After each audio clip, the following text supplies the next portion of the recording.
জানিয়ে দেব আজকের সর্বশেষ আপডেট বাংলা সংবাদ। প্রথমেই শিরোনাম, এবার ডক্টর ইউনূসের ফাঁসি হবে নিশ্চিত। দ্বিগুণ শক্তি নিয়ে দেশে ফিরে আসলেন শেখ হাসিনা। এইমাত্র নির্বাচন বন্ধ ঘোষণা, ডক্টর ইউনূস উপদেষ্টা সমন্বয়ক এবং এনসিপির নেতাকর্মীদের খুঁজে পাওয়া যাচ্ছে না।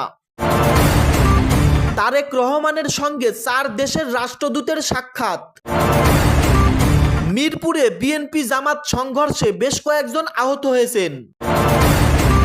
প্রবাসী ভোটাররা আজ থেকে পোস্টাল ব্যালটে ভোট দিতে পারবেন বললেন ইসি। পোস্টাল ব্যালটে ভোট গ্রহণ সফল হলে দেশের নাম ইতিহাসে লেখা হবে বললেন সিইসি। আওয়ামী লীগের সঙ্গে কোনো আপোষ নয় বললেন মনিরুল হক। নাহিদ ইসলামের বেলায় ইসির শোকজ, অথচ তারেক রহমানের বেলায় নিশ্চুপ বললেন নাসিরউদ্দিন পাটোয়ারি। সর্বশেষ জানবেন ডক্টর ইউনূস আগামী 24 ঘন্টার মধ্যে দেশ থেকে পালাবে, গোপন সূত্রে জানা গেছে। এতক্ষণ শুনলেন সংবাদ শিরোনাম, এখন শুনবেন বিস্তারিত।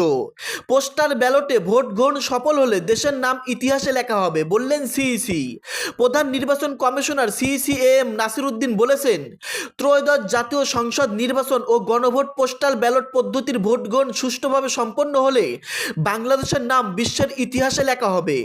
আজ বুধবার সন্ধ্যায় রাজধানীর আগারগাঁয়ে নির্বাচন কমিশন ভবনে আয়োজিত এক ব্রিফিংয়ে একথা বলেন সিইসি।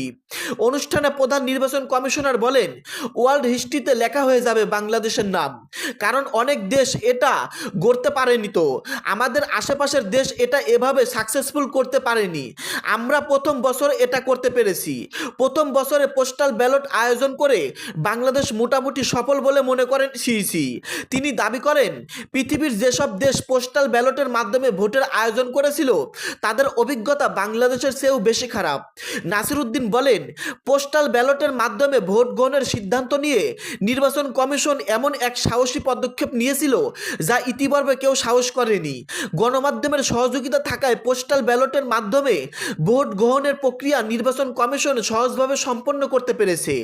ব্রিফিংয়ে পোস্টাল ব্যালটের মাধ্যমে ভোট হওয়ার কার্যক্রম এবং হালনাগাদ তথ্য সম্পর্কে স্বচ্ছ ধারণা বিষয় উপস্থাপন করেন নির্বাচন কমিশনের আউট অব কান্ট্রি ভোটিং প্রকল্পের টিম লিডার ব্রিগেডিয়ার জেনারেল অবসর সালিম আহমেদ খান। তিনি অ্যাপের মাধ্যমে নিবন্ধন থেকে শুরু করে ভোট দেওয়া, রিটার্নিং কর্মকর্তার কাছে ব্যালট পৌঁছানো এবং ভোট গণনার পদ্ধতি তুলে ধরেন। পোস্টাল ব্যালটের মাধ্যমে যেসব ভোটার নিবন্ধন করেছেন তাদের তথ্য নিরাপদ থাকবে বলে আশ্বস্ত করেন ব্রিগেডিয়ার জেনারেল অবসর সালিম আহমেদ খান। তবে অনেক ভোটার ভুল তথ্য দেওয়ায় এবং সঠিকভাবে নিবন্ধন না করায় তাদের আবেদন নির্বাচন কমিশন অনুমোদন করেননি বলে জানান তিনি। এ সময় বিএনপির চেয়ারপারসনের উপদেষ্টা মোহাম্মদ ইসমাইল জবিউল্লাহ ব্যালট পেপারে দাঁড়িপাল্লার পরে ধানের শীষের অবস্থান নিয়ে সৃষ্ট সমস্যার দ্রুত সমাধান করতে নির্বাচন কমিশনের প্রতি আহ্বান জানান। বর্ণমালা অনুসারে দাঁড়িপাল্লার অবস্থান আরও নিচে হওয়ার কথা বলে মনে করেন তিনি। ব্রিফিংয়ে নির্বাচন কমিশনের পক্ষ থেকে বিভিন্ন দল ও স্বতন্ত্র সংসদ সদস্য প্রার্থীর নানা প্রশ্নের উত্তর দেওয়া হয়। এক প্রশ্নের উত্তরে নির্বাচন কমিশনার সচিবালয়ের অতিরিক্ত সচিবকে এম আলী নেওয়াজ জানান, কোনো প্রবাসী ভোটার যদি ভোট দিয়ে সামাজিক যোগাযোগ মাধ্যমে প্রচার করেন তাহলে তিনি শাস্তির আওতায় আসবেন। তারেক রহমানের সঙ্গে 4 দেশের রাষ্ট্রদূতের সাক্ষাৎ। বিএনপির চেয়ারম্যান তারেক রহমানের সঙ্গে বাংলাদেশে নিযুক্ত রাশিয়া, সুইডেন, ডেনমার্ক ও নরওয়ের রাষ্ট্রদূতেরা সৌজন্যে সাক্ষাৎ করেছেন। মঙ্গলবার পৃথকভাবে তারা সাক্ষাৎ করেছেন। বিএনপির মিডিয়া সেল থেকে জানানো হয়, দলটির গুলশান কার্যালয়ে 4 দেশের রাষ্ট্রদূতরা এসে তারেক রহমানের সঙ্গে সৌজন্যে সাক্ষাৎ করেছেন। এর মধ্যে রাশিয়ার রাষ্ট্রদূত আলেকজান্ডার গ্রিগোরিয়েভিচ কোজিন এসেছিলেন দুপুর 12টার দিকে। এ সময় বিএনপির যুগ্ম মহাসচিব হুমায়ুন কবির, বিএনপির চেয়ারম্যানের উপদেষ্টা মাহাদি আমিন, চেয়ারম্যানের প্রেস সচিব সালেহ শিবলি ও বিএনপির আন্তর্জাতিক বিষয়ক সম্পাদক রাশিদুল হক উপস্থিত ছিলেন। নাহিদ ইসলামের বেলায় ইসির শোকজ, অথচ তারেক রহমানের বেলায় নিশ্চুপ বললেন নাসিরউদ্দিন পাটোয়ারি। নির্বাচন কমিশনের কাছ থেকে সব প্রার্থী সমান আচরণ পাচ্ছে না বলে অভিযোগ তুলেছেন জাতীয় নাগরিক পার্টি এনসিপির মুখ্য সমন্বয়ক নাসিরউদ্দিন পাটোয়ারি। আজ বুধবার প্রার্থীদের প্রতীক বরাদ্দের পর ঢাকার রিটার্নিং কর্মকর্তার কার্যালয়ে এ অভিযোগ তুলে তার উদাহরণ হিসেবে বিএনপির চেয়ারম্যান তারেক রহমানের করাইল বস্তিবাসীকে ফ্ল্যাট করে দেওয়ার প্রতিশ্রুতি দেওয়ার পরও ইসি কোনো পদক্ষেপ না নেওয়ার কথা কথা বলেন। আগামী 12ই ফেব্রুয়ারি অনুষ্ঠনীয় ত্রয়োদশ সংসদ নির্বাচনে প্রতীক বরাদ্দের পর আগামীকাল থেকে প্রচার শুরু করতে পারবেন প্রার্থীরা। তার আগে প্রচার চালানো নির্বাচনী আচরণবিধির লঙ্ঘন। ঢাকার সেগুন বাগিচায় বিভাগীয় কমিশনারের কার্যালয়ে প্রতীক বরাদ্দের পর নাসিরউদ্দিন পাটোয়ারি সাংবাদিকদের বলেন, আজকে রিটার্নিং কর্মকর্তার কাছে একটা প্রশ্ন তুলেছিলাম। আপনারা জানেন 3 মাসে আগে করাইলে বস্তিতে আগুন লেগেছিল। জনাব তারেক রহমান গতকাল সেখানে গিয়ে প্রতিশ্রুতি দিয়েছেন যে তিনি ফ্ল্যাট নির্মাণ করে দিবেন। এটা নির্বাচনী আইন এবং বিধানের সরাসরি লঙ্ঘন। আমরা দেখতে পাচ্ছি নাহিদ ইসলামকে শোকজ দেওয়া হয়, কিন্তু তারেক রহমান গতকাল যখন সরাসরি এই ধরনের প্রতিশ্রুতি দিয়ে বেড়াচ্ছেন তখন নির্বাচন কমিশন এখানে নিশ্চুপ থেকেছেন। প্রশাসন সবাইকে একসঙ্গে দেখছে না বলে অভিযোগ করেন এনসিপির নেতা। তিনি বলেন, প্রশাসন একদিকে ঢলে যাচ্ছে, এখানে বৈষম্যমূলক নীতি হচ্ছে, অর্থাৎ তারেক রহমানের বেলায় এক নীতি আর অন্য প্রার্থীদের বেলায় এক নীতি। নাসিরউদ্দিন পাটোয়ারি এনসিপির শাপলাকলি প্রতীকে ঢাকা 8 আসনে প্রার্থী হয়েছেন। তার দল জামাত ইসলামের সঙ্গে জোট গড়ে নির্বাচনে অংশ নিচ্ছে। ঢাকা 8 আসনে প্রার্থী হিসেবে দুটি বিষয় সামনে রেখে প্রচার চালানোর কথা বলেন তিনি। তার একটি হলো এই আসনের প্রার্থী হতে আগ্রহী ইনকিলাব মঞ্চের আহ্বায়ক ওসমান হাদি হত্যাকাণ্ডের বিচার। আমাদের 2 নম্বর এজেন্ডা হলো শহীদ ওসমান হাদি ভাইজে ইনসাফের ঢাকা 8 গড়তে চেয়েছিলেন।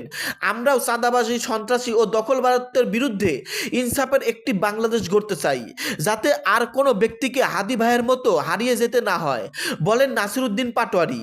আগামীকাল বৃহস্পতিবার শহীদ ওসমান হাদির কবর জিয়ারতের মাধ্যমে নির্বাচনী প্রচার শুরু করবেন এনসিপির এই প্রার্থী। তিনি আরও বলেন, আমরা কোনো পেশিশক্তি এবং টার্কা নির্ভর রাজনীতি করতে চাই না।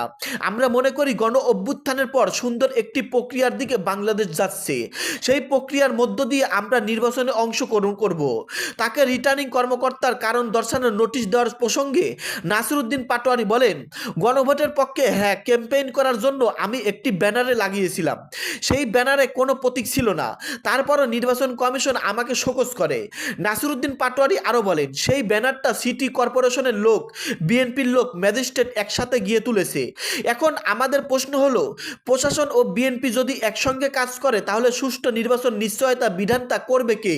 নাসিরউদ্দিন পাটোয়ারির অভিযোগের বিষয়ে ঢাকা বিভাগীয় কমিশনার সৌরভ উদ্দিন আহমেদ চৌধুরী সাংবাদিকদের বলেন, এই বিষয়টি তিনি নির্বাচন কমিশনের কাছে বলতে পারেন। রাজনৈতিক প্রতিদ্বন্দ্বী প্রার্থীরা অনেক কথা বলবেন, সবকটি হয়তো আমাদের আওতায় নয়। আমাদের আওতায় থাকা বিষয়ে যদি কেউ আনুষ্ঠানিক বা লিখিতভাবে অভিযোগ করেন তাহলে অবশ্যই নির্বাচন কমিশনের সঙ্গে আলোচনা করে ব্যবস্থা নেব। দর্শক, এতক্ষণ শুনতে পারলেন গুরুত্বপূর্ণ প্রতিবেদন। আমাদের দেশে কি হচ্ছে, কি হতে চলেছে, নির্বাচনকে সামনে রেখে কি হওয়ার সম্ভাবনা রয়েছে। প্রিয় দর্শক শ্রোতা, এইদিকে শেখ হাসিনা দ্বিগুণ শক্তি নিয়ে দেশে ফিরতেছেন, খুব শীঘ্রই নির্বাচনের আগেই ফিরবেন, এটা একদম পরিষ্কার। সবকিছু মিলিয়ে ডক্টর মোহাম্মদ ইউনূস, এনসিপি এবং সমন্বয়করা কি করবে এবং তাদেরকে কি করা উচিত, দেশের সাধারণ লোক হিসেবে আপনাদের মন্তব্য ভিডিওর কমেন্টে জানিয়ে দিবেন। পরবর্তী ভিডিও দেখার আমন্ত্রণ জানিয়ে শেষ করছি এখানেই। সকলেই ভালো থাকবেন, ধন্যবাদ।